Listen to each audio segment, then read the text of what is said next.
ایک کو کھاؤں، دو کو کھاؤں یا تینوں کو؟ ارے مارے گئے، بھاگو یہاں سے۔ خوف کی وجہ سے ان کے اٹھتے ہوئے قدم جیسے زمین میں گڑ گئے۔ یہ کیسی آواز ہے؟ ان میں سے ایک نے خوفزدہ انداز میں ادھر ادھر دیکھتے ہوئے کہا۔ دوسرے دو ساتھیوں نے بھی اس آواز کی طرف توجہ دی جو کڑڑ کڑڑ جیسی تھی۔ یہ تو ایک نے کانپتی ہوئی آواز میں کہا، لگتا ہے کوئی کسی کی ہڈیاں چبا رہا ہے، بھاگو بھاگو یہاں سے، یہ تو بھوت گھر ہے۔ اور تینوں وہاں سے گرتے پڑتے سر پر پیر رکھ کر بھاگے۔ ذرا دیر بعد پردے کے پیچھے سے پہاڑی مینا باہر آئی، پھر طوطا روشن دان کے پیچھے سے نکل کر پھر سے اڑا اور مینا کے قریب آ کر بیٹھ گیا۔ اس کے بعد مسہری کے نیچے سے بلی نکل کر مینا اور طوطے کے قریب آئی اور تینوں نے مل کر زوردار کہکا لگایا۔ جب وہ جی بھر کر ہنس چکے تو مینا نے کہا، اب وہ بھول کر بھی ادھر کا رخ نہیں کریں گے، سوال ہی پیدا نہیں ہوتا۔ طوطا بولا۔ بلی نے کہا، باہر جو ہمارا دوست کتا موجود ہے وہ انہیں اس کا موقع ہی کب دے گا کہ وہ دوبارہ ادھر کا رخ کریں۔ کتا عام طور پر بلی کا دشمن ہوتا ہے اور بلی طوطا مینا اور دوسرے پرندوں کی دشمن ہوتی ہے، مگر اس گھر میں مینا، طوطا، بلی اور کتا ایک دوسرے کے گہرے دوست تھے۔ نہ صرف ایک ساتھ مل جل کر پیار محبت سے رہتے تھے بلکہ گھر کی حفاظت بھی کرتے تھے۔ یہ گھر ڈاکٹر زاہد کا تھا، جن کے دو پیارے پیارے بچے تھے۔ لڑکے کا نام اسامہ اور لڑکی کا نام امامہ تھا۔ ڈاکٹر صاحب صبح کا ناشتہ کر کے بچوں کو ساتھ لے کر نکل جاتے تھے۔ بچوں کو ان کے اسکول چھوڑتے اور خود ہسپتال چلے جاتے۔ بچوں کی والدہ زرینہ بیگم بھی گھر کے ضروری کام کاج کر کے نکل جاتی، کبھی کسی سہیلی یا رشتہ دار کے گھر، کبھی شاپنگ کرنے۔ دوپہر کے بعد بچوں کو اسکول سے ساتھ لے کر گھر لوٹتی۔ اتنی دیر تک گھر بالکل خالی رہتا، باہر سے تالا پڑا رہتا۔ ڈاکٹر صاحب اکثر بیوی کو منع بھی کرتے کہ اس طرح گھر خالی چھوڑ کر نہ جایا کرو، زمانہ بہت خراب ہے۔ اگر خدا نہ خواستہ کسی دن کوئی چور اچکا گھر میں گھس گیا تو جھاڑو پھیر کر رکھ دے گا۔ زرینہ بیگم کہتی، گھر خالی چھوڑ کر کب جاتی ہوں؟ گھر کے باہر ٹائیگر موجود ہے اور گھر کے اندر مینا رانی اور توپچی خان اور آنٹی پوسی موجود ہوتی ہیں۔ ان رکھوالوں کی موجودگی میں مجال ہے کوئی پرندہ بھی پر مار سکے۔ ڈاکٹر صاحب پریشان ہو کر کہتے، زرینہ بیگم تم بھی کس دنیا میں رہتی ہو؟ آج کل تو انسانوں پر بھروسہ نہیں کیا جا سکتا۔ گھروں اور بینکوں وغیرہ میں اسلحہ لیے ہوئے سیکیورٹی گارڈ اور محافظ تک بے بس ہو جاتے ہیں، اور تم ہو کہ جانوروں پر بھروسہ کیے بیٹھی ہو۔ آج کل کے انسانوں سے جانور زیادہ قابل اعتماد ہیں، اور میرے جانور تو لاکھوں میں ایک ہیں۔ زرینہ بیگم کی بات ایسی غلط بھی نہیں تھی۔ مینا رانی توپچی خان انسان کی طرح فرفر بولتے تھے، بلکہ قسم قسم کی آوازوں میں بولتے تھے۔ کبھی موٹی اور کبھی بھاری آواز میں بولتے، کبھی باریک اور نسوانی آواز نکالتے، کبھی عجیب عجیب قسم کی ڈراؤنی آوازیں نکال کر بچوں کو ڈراتے۔ آنٹی پوسی اور ٹائیگر بڑے سدھائے ہوئے تھے۔ وہ دونوں نہ صرف مینا رانی اور طوطا توپچی خان سے محبت کرتے تھے بلکہ اپنے مالکوں کے بھی بہت وفادار تھے اور ان کے لیے ہر وقت جان دینے پر تیار رہتے تھے۔ ٹائیگر کو ڈاکٹر زاہد اس وقت لائے تھے جب وہ بہت چھوٹا سا تھا۔ آنٹی پوسی بھی اس گھر میں پل کر بڑی ہوئی تھی اور زرینہ بیگم کی لاڈلی تھی۔ مینا رانی کو اسامہ نے ضد کر کے خریدا تھا۔ ایک آدمی کے پاس اسے پٹ پٹ بولتا دیکھ کر ایک دم وہ اس پر لٹو ہو گیا تھا اور ضد کرنے لگا تھا کہ مجھے یہ مینا لے دیجیے۔ اول تو مینا والا مینا بیچنے پر تیار نہیں تھا۔ اس پر اسامہ میاں کی ضد نے اسے مینا کی بولی بڑھانے کا موقع دیا۔ 1000 روپے سے کم پر وہ رضامند ہو ہی نہیں رہا تھا۔ بڑی مشکلوں سے 700 روپے پر اسے زرینہ بیگم نے راضی کیا۔ اگرچہ مینا بولنے کی وجہ سے گھر بھر کے لیے کھلونا تھی، مگر امامہ نے بھائی کی ضد میں ایک طوطا خرید لیا اور اسے بولنا سکھانے لگی۔ عام طور پر طوطے جتنے دنوں تک بولتے ہیں، امامہ کے طوطے نے اس سے بہت پہلے بولنا شروع کر دیا، شاید اس لیے کہ وہ مینا کو بھی بولتے ہوئے دیکھتا تھا۔ پھر دونوں بچوں نے ان دونوں کو اپنی طرح ہوشیار بنا دیا اور مختلف لوگوں کی نقل کرنا سکھا دی۔ بلی اور کتے کو بھی اپنی نگرانی میں لے کر مینا اور طوطے کے ساتھ کھیلتے رہتے۔ اس طرح چاروں جانوروں کی دوستی ہو گئی تھی۔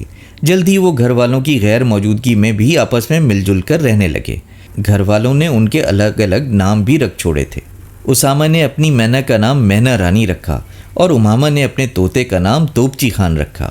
ڈاکٹر صاحب اپنے کتے کو پہلے دن سے ہی، جب وہ ایک چھوٹا سا پلہ تھا، ٹائیگر کے نام سے بلاتے تھے۔ بچوں کی امی شروع میں اپنی بلی کو ٹائیگر کی آنٹی کہتی تھیں، مگر یہ نام زیادہ مقبول نہیں ہوا تو سب نے آنٹی پوسی کہنا شروع کر دیا۔ ایک دن جب گھر بالکل خالی تھا، یعنی ڈاکٹر زاہد ہسپتال گئے ہوئے تھے، بچے اسکول میں تھے اور ان کی والدہ اپنی کسی سہیلی کے ساتھ خریداری کرنے گئی ہوئی تھیں، کوئی چور گھر کے باہر تالا پڑا دیکھ کر کسی طرح گھر میں گھس گیا۔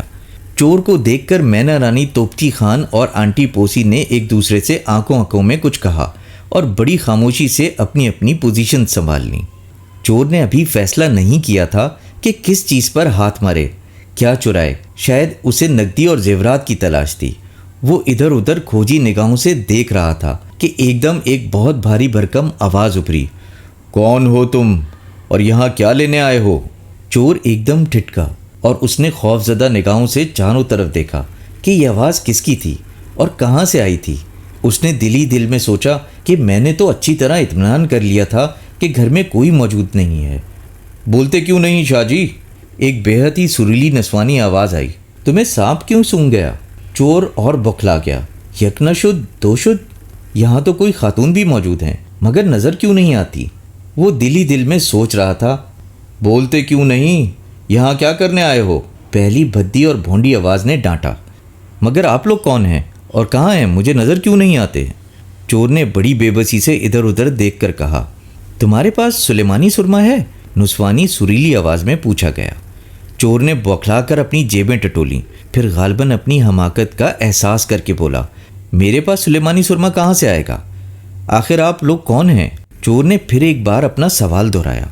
ہا ہا ہا ہا ہا، بھاری بھرکم آواز میں بے حد ڈراؤنا کہکا ابھرا۔ پھر اسی آواز نے بڑے پراسرار انداز میں کہا، ہم ہیں، جو ہیں بھی اور نہیں بھی ہیں۔ پہلا کہکا ایک بار پھر ابھرا، ہا ہا ہا ہا ہا۔ ارے باپ رے! چور سر پر پیر رکھ کر بھاگا۔ اسے پلٹ کر پیچھے دیکھنے کی بھی ہمت نہ ہوئی۔ گھر کے باہر آ کر اس نے خوفزدہ نظروں سے گھر کی طرف دیکھا اور سرپٹ بھاگ کھڑا ہوا۔ ٹائیگر جو قریب ہی لیٹا ہوا تھا یہ تماشا دیکھ رہا تھا۔ اسے یہ سمجھنے میں دیر نہیں لگی کہ اس کے دوستوں نے اس کی اچھی طرح خبر لی ہوگی۔ چور جب گھر میں داخل ہونے کے لیے راستہ تلاش کر رہا تھا تو ٹائیگر نے جب ہی اسے دیکھ لیا تھا، مگر اس نے اسے کچھ کہا نہیں تھا کیونکہ اسے پتا تھا کہ اس کی مزاج پرسی کرنے کے لیے گھر کے اندر دوست موجود ہیں۔ 2-3 دنوں کے بعد وہی چور اس گھر میں دوبارہ داخل ہوا، مگر آج وہ اکیلا نہیں تھا، اس کے ساتھ ایک ساتھی بھی تھا۔ دونوں گھوم پھر کر اچھی طرح گھر کا جائزہ لے رہے تھے۔ ذرا دیر بعد چور نے کہا، مجھے تو یہ گھر کسی طرح بھی بھوت گھر نظر نہیں آتا۔ اس گھر میں لوگ آباد ہیں جو اس وقت کہیں گئے ہوئے ہیں، مگر میں نے جو باتیں بتائی تھیں وہ بالکل سچ ہیں۔ وہ سارا واقعہ میرے ساتھ یہیں پیش آیا تھا۔ تم یہاں آ کر سو تو نہیں گئے تھے اور کوئی ڈراؤنا خواب تو نہیں دیکھا تھا؟ مگر مجھے تو یہاں ایسی کوئی بات نظر نہیں آئی۔ دونوں آپس میں باتیں بھی کر رہے تھے اور گھر کا ایک ایک کونا خدرا بھی دیکھ رہے تھے۔ اسی دوران کمرے کے ایک گوشے میں بظاہر بے مصروف سے پڑے ہوئے پردے کو جو انہوں نے سرکایا تو ایک دم ان کی چیخ نکل پڑی۔ پردے کے پیچھے ایک پورا انسانی ڈھانچہ جھول رہا تھا اور اس سے ہلکی ہلکی آواز نکل رہی تھی، خبردار مجھے ہاتھ نہ لگانا ورنہ تم بھی میری طرح بن جاؤ گے۔ دونوں تھر تھر کانپنے لگے اور پھر بھاگنے کا ارادہ کر ہی رہے تھے کہ ڈھانچے سے سانپ کی طرح سے پھنکارتی ہوئی آواز آئی، نادان انسان، لالچ چھوڑ دے، کیوں چوری کرتا ہے، کیوں حرام کھاتا ہے، محنت مزدوری کر، حلال رزق کما۔ ہاں حلال رزق کھائیں گے، دونوں نے کانوں کو ہاتھ لگا کر کہا، محنت مزدوری کریں گے، چوری نہیں کریں گے۔ پھر بہت سہم کر کہا، اچھا اب ہمیں جانے دیجیے۔ یہ کہتے ہوئے دونوں دروازے کی طرف بڑھ ہی رہے تھے کہ انہیں ایسا محسوس ہوا جیسے ان پر کوئی جھپٹا ہے اور ساتھ ہی کسی شیر کی طرح غرانے کی آواز آئی۔ دونوں بوکھلا کر ایک دوسرے سے ٹکرا گئے، ٹکرا کر گرے اور پھر اٹھ کر سرپٹ بھاگے۔ ذرا دیر بعد آنٹی پوسی، مینا رانی اور توپچی خان ہنستے مسکراتے خفیہ مقامات سے نکل کر سامنے آئے۔ پھر توپچی خان نے بڑی سنجیدگی سے کہا، یہ انسان بھی بڑی عجیب مخلوق ہے۔ اب اس چور کو دیکھو، چند روز پہلے یہاں سے جان بچا کر بھاگا تھا، آج پھر آدم کا۔ لالچ بری بلا ہے، آنٹی پوسی بولی، انسان کو اندھا کر دیتا ہے، سوچنے سمجھنے کے قابل نہیں رکھتا۔ مینا رانی نے کہا، اللہ کا شکر ہے کہ ہم جانوروں میں یہ بیماری عام نہیں، انسان واقعی ہی ہرس کا بندہ ہے، لالچی ہے، اور لالچ میں وہ خطروں کی بھی پرواہ نہیں کرتا۔ جہاں جان جانے کا ڈر ہو وہاں بھی چلا جاتا ہے، بالکل ان چوروں کی طرح جو ایک بار نہیں 2 بار اس گھر سے جان بچا کر بھاگے تھے، مگر ایک ہفتے بعد پھر اسی گھر میں موجود تھے۔ انہیں اس گھر سے بہت کچھ ملنے کی امید تھی۔ وہ اندیکھے بھوت اور بلاؤں کے ڈر سے تو بھاگ کھڑے ہوئے تھے، مگر شاید انہیں توقع تھی کہ ایک نہ ایک دن وہ گھر بھوتوں سے خالی ہوگا اور وہ اس گھر کا صفایا کر کے لوٹیں گے۔ آج وہ 3 تھے، تیسرا شاید بہت نڈر تھا اور شاید وہی آج انہیں کھینچ کھانچ کر لایا تھا۔ آج توپچی خان نے انہیں گھر کی چھت سے ہی دیکھ لیا تھا۔ اس نے فوراً نیچے آ کر مینا رانی اور آنٹی پوسی کو بتایا اور ان سب نے اپنا اپنا مورچہ سنبھال لیا۔ گھر میں داخل ہو کر چوروں نے فریج سے ٹھنڈا پانی نکال کر گھٹا گھٹ پیا۔ شاید خوف سے ان کے حلق میں کانٹے پڑ رہے تھے۔ پھر وہ ایک ایک کمرے میں جا کر جھانکنے لگے کہ کوئی موجود تو نہیں۔ ہر طرف سے مطمئن ہو کر وہ اس کمرے میں آئے جہاں لوہے کی ایک مضبوط الماری اور ایک سیف کیس رکھا تھا۔ وہ اس سیف کیس اور اس الماری کو دیکھ رہے تھے اور شاید ان کو کھولنے کی ترکیب سوچ رہے تھے کہ اچانک اوپر سے کوئی چیز کھٹاک سے گری۔ تینوں نے چونک کر گرنے والی چیز کی طرف دیکھا تو ان کی اوپر کی سانس اوپر اور نیچے کی نیچے رہ گئی۔ یہ کسی انسانی ہاتھ کی ہڈی تھی۔ یہ کہاں سے آئی؟ تیسرا چور کپ کپاتی ہوئی آواز میں بولا اور متلاشی نگاہوں سے ہر طرف دیکھنے لگا۔ پہلے چور نے تیسرے چور کا ہاتھ دبا کر دھیرے سے کہا، چلو یہاں سے بھاگ چلیں، یہ بھوت گھر ہے۔ ٹھہرو، مجھے اچھی طرح اطمینان کر لینے دو، یہ کیسے بھوت ہیں اور کہاں چھپے ہوئے ہیں؟ تیسرے چور نے اپنی حالت پر قابو پاتے ہوئے کہا، یہ ہیں بھی اور نہیں بھی، کیونکہ یہ نظر نہیں آتے۔ پہلے چور نے لرزتی ہوئی آواز میں کہا، میں کسی بھوت ووت کو نہیں مانتا، یہ سب بکواس ہے۔ ٹھیک ہے۔ ٹھیک اسی وقت ایک خوفناک آواز ابھری، 1 کو کھاؤں کہ 2 کو کھاؤں یا تینوں کو؟ تینوں کو؟ یہ ایک سریلی نسوانی آواز تھی، مگر کسی سانپ کی طرح پھنکارتی ہوئی۔ مجھے تو بڑی بھوک لگی ہے۔ ارے باپ رے! پہلے چور نے خوفزدہ آواز میں کہا، بھاگو یہاں سے۔ دوسرا چور بولا، مگر یہ کیسی آواز ہے؟ تیسرے چور نے متجسس لہجے میں کہا، یہ تو دوسرے چور نے کانپتی ہوئی آواز میں کہا، لگتا ہے کوئی کسی کی ہڈیاں چبا رہا ہے۔ کرڑ کرڑ کرڑ کی آواز واقعی ایسی ہی تھی جیسے کوئی کسی کی ہڈیاں چبا رہا ہو۔ پھر تو تیسرے چور کا حوصلہ بھی ختم ہو گیا اور وہ چلایا، بھاگو بھاگو یہاں سے، یہ تو سچ مچ بھوت گھر ہے۔ اور وہ تینوں سر پر پیر رکھ کر بھاگے تھے۔ ان کے جانے کے بعد مینا رانی اور توپچی خان دونوں روشن دان کے پیچھے سے اڑ کر آئے، جبکہ آنٹی پوسی مسہری کے نیچے سے ایک پلاسٹک کی گڑیا دانتوں میں دبائے باہر آئی۔ توپچی خان نے کہا، آنٹی پوسی، آپ کا بھی جواب نہیں۔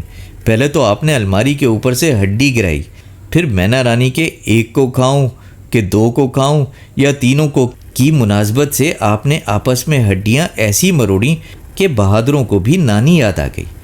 دوسری طرف آج ٹائیگر نے بھی اپنا کمال دکھایا۔ اس نے بھونک بھونک کر کئی لوگوں کو جمع کر لیا۔ جیسے ہی چور گھر سے باہر نکلے انہیں گرفتار کروا دیا۔